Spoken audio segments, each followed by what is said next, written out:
Pause the podcast you're listening to right now and subscribe to Ghost Town. Ghost Town is me, Rebecca Lieb. And me, Jason Horton. And we explore all kinds of weird history, true crime, hauntings, paranormal events, and more. We cover the Slender Man stabbing, Tesla's death ray, the D.B. Cooper copycat, the cheerleader murder plot, Heaven's Gate, the Lars Midtank mystery, and Tuesday's Child, Ellie's first satanic magazine, just to name a few. You can find Ghost Town on Apple Podcasts, Spotify, Stitcher, or wherever you listen to podcasts.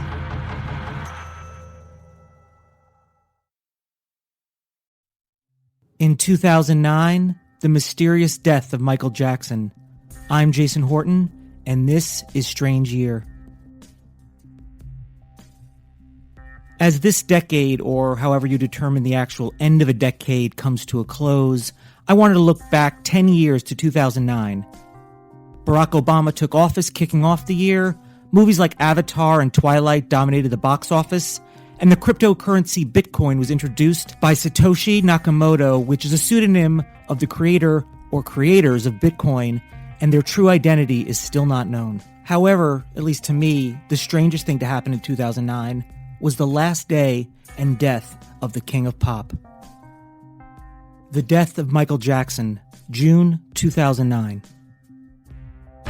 We're getting some breaking news coming into the situation right now from about Michael Jackson, the King of Pop. Apparently, Michael Jackson suffered cardiac arrest this afternoon. He was rushed to UCLA Medical Center. CNN sources are now saying, multiple sources, that Michael Jackson is in a coma. Both the Los Angeles Times and CBS News are both now reporting that Michael Jackson has died. I realize and I'm sensitive to the fact that the topic of Michael Jackson is polarizing. My intentions and purpose of this podcast and this episode is to not have an opinion or have any bias. I just want to discuss what is one of the stranger things to happen in 2009. Like a lot of people, I remember the death of Michael Jackson because of all the media that was around it, and I was also part of that media. I was working at the E! Entertainment Network in Los Angeles, working in the rights and clearances department, and when news broke, we were in attack mode like most media outlets were, so I was pulling files and releases and making sure we had enough footage and content to use for E! News and another true Hollywood story. And there was a very short amount of time when it was known that Michael Jackson was sick and then in the hospital and then in a coma and then eventually died. So everyone was in a race to get their narrative, their information out there first. And of course, social media was very active, not like it is today. A lot of it came from television networks and news stations where people relied less on social media and more on traditional television. It was a strange and unique experience going through releases, legal documents, and footage for something that was happening in real time. The Louisiana Swamplands. Out here, you're either lunch or you're enjoying it. Make sure you end up on top with the all-powerful lineup of Kia SUVs, like the Telluride, Sportage, and Sorento, equipped with available all-wheel drive, higher ground clearance, and the interior capacity to bring everything you need, so you'll always remain more than a gator's length ahead. Visit your local Kia dealer today to find your next adventure in our ever-capable lineup of SUVs. Kia, movement that inspires. Call 800-3334-KIA for details. Always drive safely. Before we get to some of the more strange and bizarre aspects of this, I want to remind you of some of the facts surrounding what happened. Michael Jackson died of a lethal dose of propanol and benzodiazepine on June 25th, 2009, at his North Carrollwood Drive home in Holmby Hills, Los Angeles, which is a neighborhood of Westwood. The propofol is a sedative, and the benzodiazepine is a psychoactive, and this was in addition to quite a few other medications he was on at the time. The following is a timeline from the LA Times, which begins at a rehearsal earlier Wednesday night. Quote, "The rehearsal ended around midnight Wednesday night with a performance of Earth Song. The singer hugged his dancers, thanked the crew, and wished them a good night. God bless you." Jackson returned to Carrollwood Drive, stopping briefly at its metal gate to greet a small group of fans who had gathered outside his home. As they pulled into the driveway, the bodyguard noticed Dr. Murray's car parked outside the home, just as it had been many nights previously. Jackson's security personnel escorted him into the house and to the foot of the stairs. No one, except for Murray and Jackson's children, were allowed upstairs. Soon after Jackson arrived home, he started complaining of fatigue and that he needed sleep. June 25th, 2009, through the night and the morning, Jackson receives a series of drugs meant to help him sleep. Dr. Murray, officials said, gave him those powerful drugs. Jackson is found unresponsive later. Jackson is rushed to the hospital by the Los Angeles Fire Department paramedics, who found him in cardiac arrest and not breathing. Efforts to revive him were unsuccessful. It was originally assumed to be a drug overdose, but later to be found to be a homicide. A jury of 7 men and 5 women deliberates for about 9 hours over 2 days before reaching a guilty verdict in the trial against Dr. Conrad Murray. Dr. Conrad Murray was convicted of involuntary manslaughter and was sentenced to 4 years, in which he served 2 of those years. To give you an idea of the gravity and impact even in 2009 and how the internet couldn't handle the searches and trying to find more information on the death of Michael Jackson.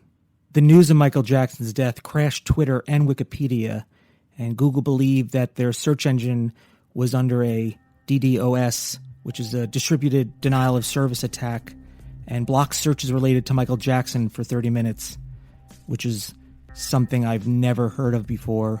And I don't know if that's a combination of the internet being a little more robust and advanced now, or people just not being, there's just so much information that people are searching for. It's never too much for the internet or a website to handle. I remember when I was working at the E! Channel during this time, someone asked me if I submitted for the lottery to go to the memorial service for Michael Jackson. I also recall tickets going for as much as $300 on eBay and Craigslist, but as I was doing research on this, I realized it was a lot more. More than 1.6 million fans registered for tickets to Michael Jackson's memorial service over a 2-day registration period, and only 11,000 tickets would be given out for the Tuesday service at the Staples Center in downtown, and another 6,500 tickets would be given away for the Nokia Theater Overflow section next door. Fans had to register for free at the Staples Center between 10 a.m. Friday and 6 p.m. Saturday for the random drawing of 8,750 names. Each person selected would receive 2 tickets and would be notified by email after 11 a.m. Sunday. Tickets were being sold on eBay for up to $9,000. There are absolutely no shortage of conspiracy theories around the death of Michael Jackson and I suppose the life of Michael Jackson. And like a lot of other celebrities, there are people that think Michael Jackson is still alive. In early 2017, investment banker David Dunn took the stand at U.S. tax court in L.A. and said Jackson was, quote, on the edge of going bankrupt before his death, which fueled theories that the king of pop may simply have changed his identity in order to escape his financial problems. Hollywood hairdresser Steve Earhart, who was a close friend of Jackson, claimed he had information about the star that, quote, not even the family knows. In a post on Facebook, Earhart wrote, quote, a tip for the believers, the Michael Jackson believers. You heard it here first, an announcement of sorts. And in a couple of months, or at the latest, the end of the year, you will be receiving some very good news. It's almost unbelievable, and not even the family knows, but I do. Earhart never revealed any information and went radio silent on the subject after that. And then there's the curious case of Dave, which, according to Vice, David Rothenberg was a 6-year-old boy from Brooklyn who, in 1986, was living with his mother. His parents were divorced. On March 3rd that year, after an argument between the two, his father, Charles Rothenberg, gave his son a sleeping pill. He then poured kerosene on the bed he was sleeping in and set it on fire. He watched the events that unfolded from a phone booth across the street from the motel where his son was burned. David survived with third-degree burns across 90% of his body. In adulthood, after changing his name and becoming a conceptual artist, Dave and Jackson became friends. He attended Jackson's funeral in 2009. Quote, "I think Dave, and Michael are the same person," says Sarah, a Michael Jackson truther. "They look quite similar. Their voices are identical." Vice then asks, how is it possible, because there's photos of them together. Quote, "Computers," says Sarah. "You can do anything with computers." Vice responds, "Why would Michael pretend to be someone else?"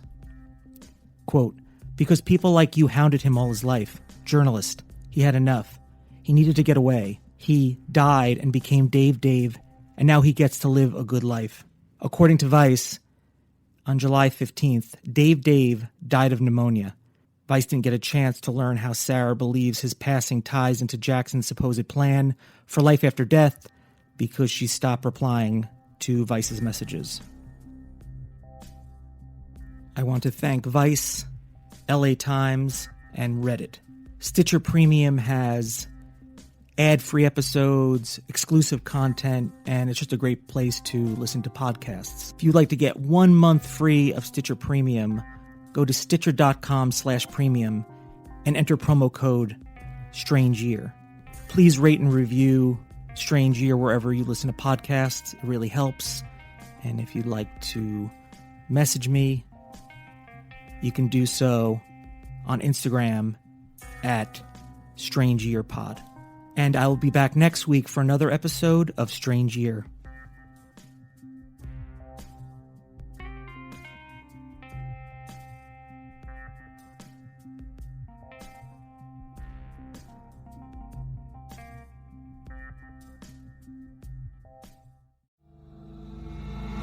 Pause the podcast you're listening to right now and subscribe to Ghost Town. Ghost Town is me, Rebecca Lieb, And me, Jason Horton. and we explore all kinds of weird history, True crime, hauntings. paranormal events, and more. We cover the Slender Man stabbing, Tesla's death ray, the D.B. Cooper copycat, the cheerleader murder plot. Heaven's Gate, the Lars Midtank Mystery, and Tuesday's Child, LA's first satanic magazine, just to name a few. You can find Ghost Town on Apple Podcasts, Spotify, Stitcher, or wherever you listen to podcasts.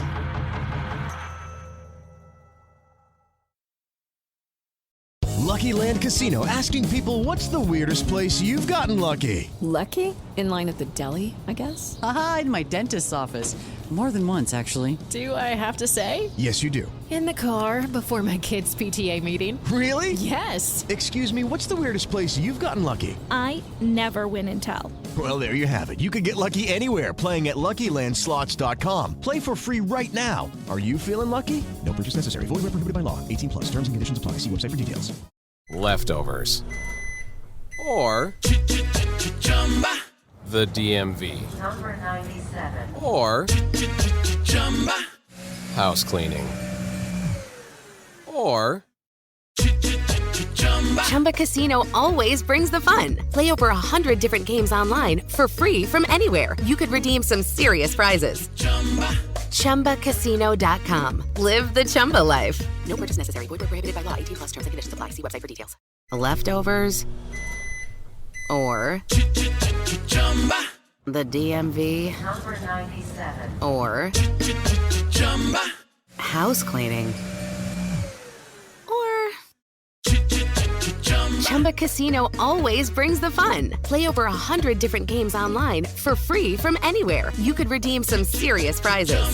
ChumbaCasino.com. Live the Chumba life. No purchase necessary. Void where prohibited by law. 18 plus. Terms and conditions apply. See website for details.